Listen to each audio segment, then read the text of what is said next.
Well, I got to go to Toledo, Spain, which was a famous sword-making center in the ancient world. Also looks like something out of a postcard, as you can see. And this is Europe's best preserved medieval city, so I had all kinds of reasons to be excited about going there.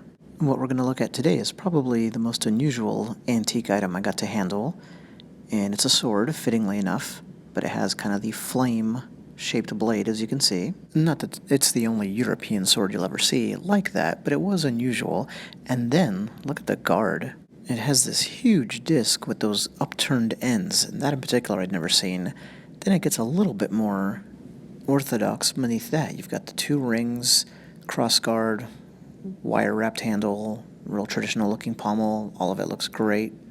You can see this offers a lot of protection because it's got that huge disc, the quillons are really long, and if your opponent's blade somehow managed to get past the disc but still be caught by the quillon, well then your finger, assuming you're using this ring, for extra leverage, would still be well protected. And at least from my handling of this particular specimen, I could say that putting my finger above the crossguard, my index finger, really added noticeable control, and that's why sword makers started putting rings above the crossguard, at least in certain cases like this one.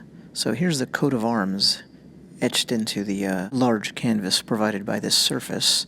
And I don't know if this sword was meant to just be a showpiece that you could use if needed. The whole thing was well made, the blade was sharp, the balance was great. I mean, it felt absolutely like something meant for practical use. As far as the wavy blade, well, this was a espada ropera, something meant to be used in quote-unquote street clothes, so you're not fighting against an armored opponent. It would mostly be used in a thrusting motion, so basically all that just to say I don't think the wavy blade denotes that it wasn't a real self-defense weapon. So probably the coolest piece I got to handle on this visit. If I could have bought one thing besides the tiny little knife I actually did buy, then it would have been that.